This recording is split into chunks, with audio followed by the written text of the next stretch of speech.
The budget was just handed down moments ago. The big takeaway has been an increase in the capital gains tax for the first time since 2001. There are some exceptions for entrepreneurs. There are also carbon tax rebates that will be going back to smaller firms. For a look at the impact to small businesses, we've got Dan Kelly, who's the president and CEO of CFIB, and Mohamad Fakih, who's the founder and CEO of Paramount Fine Foods. And still with me on the desk, Mark McQueen. Dan, I'll give it to you because you were in the lockup.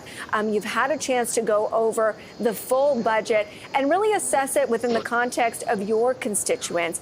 Yeah. Are there winners, losers? Are there more winners than losers? How are you thinking about it, Dan? Look, I do think that there are going to be more winners than losers among small firms with the capital gains inclusion rate changes, but the increase to 2/3 is pretty significant for a lot of firms. And sadly, the government has kind of deliberately chosen winners and losers. If you sell your business for under about $2.25 million, you're probably going to be the same or better off.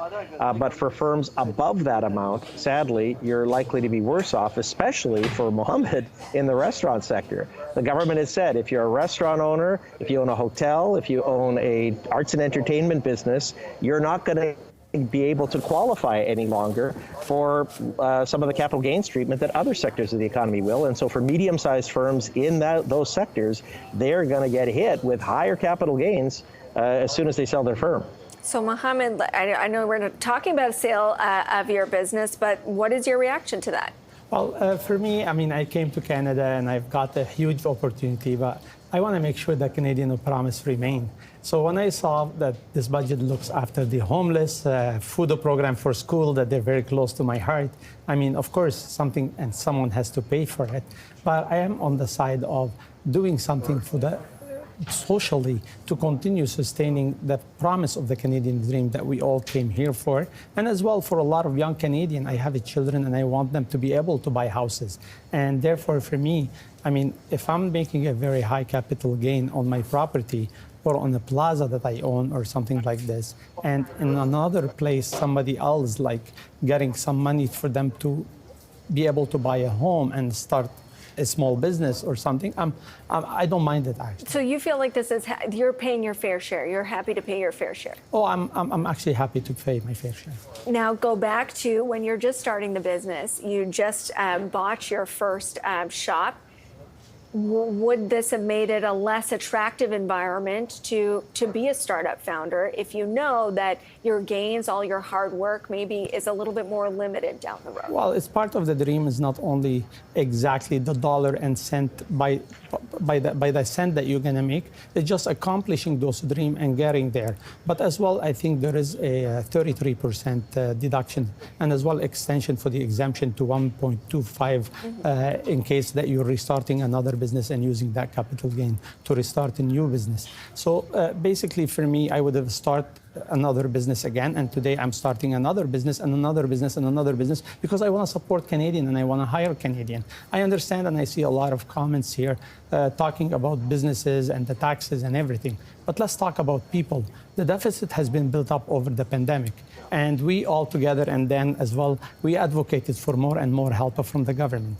And now it's the time, and when we see that they're keeping that financial anchor of $40 billion and they're not going above it, and that's coming from an uptick of economical growth and the taxes that's being paid by the 1% or 12% of firms, I mean, I think we need to wait and see. And maybe, like you said, it could be a surprising uptick in the growth, and it could help paying for that. There you go. This is the one I needed you to respond to, Mark. What do you make of all those points? He's going to be a serial entrepreneur. This is a budget that rewards serial entrepreneurship.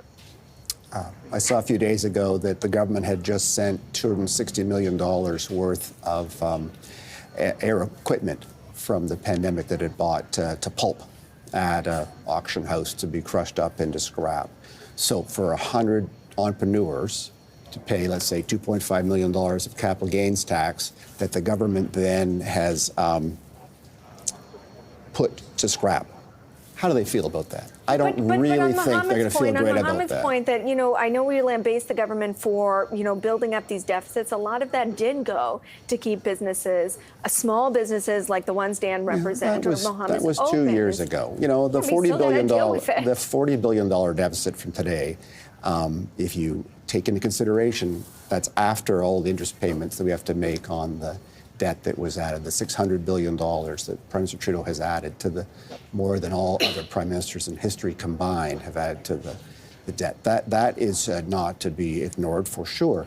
But if $2 billion worth of vaccines are going to be allowed to expire that we bought, that's just waste. And that's a lot of capital gains that have to be paid extra to pay for waste. And I just don't think people's hard work. I'm thinking about the people, the same people you're thinking of. And that people cannot accept waste and stupidity. And that's unfortunately what we're getting here. Well, I understand, and I've heard a lot of comments from many experts, and it's always about the Liberal or Justin Trudeau himself. I'm thinking about the people, everyday people that have been struggling. They can't buy a house. They can't really see in Canada anyway an opportunity to build the same dreams that we have built. I worry about my children, and you know what? I feel, despite lately I'm not very in agreement with a lot of things that Justin Trudeau does, especially on the foreign policy. But on this budget, I think they're looking after the homeless, they're looking after that school program, and they're looking after housing, that it's very important, and the rental. I like the idea of getting better score credit for paying rent on time, so that will help you to become a home buyer. And that's free. But that's free. Good idea, but it's free. That doesn't require a change in tax rate. Dan, I'd love to give you a chance to jump in. Sure, yeah. Look, on the capital gain side, again, there's going to be some businesses better off, others worse off. But what worries me overall is a message we're sending to people that are looking to start a business or looking to grow a business from small to medium-sized. Unfortunately, if we look at what's happening right now, and we've seen this now for several months, there are more business closures than there are openings. And in fact, this is the first time since the indexes was created that we've had multiple months of business outflows, more than the business inflows of new entrepreneurs. The message we're sending is, if you want to hustle and work really hard to get your business to go from small to medium-sized, we're just going to clobber you with a higher capital gains rate than if you stay small. I don't think that's where we want things to go.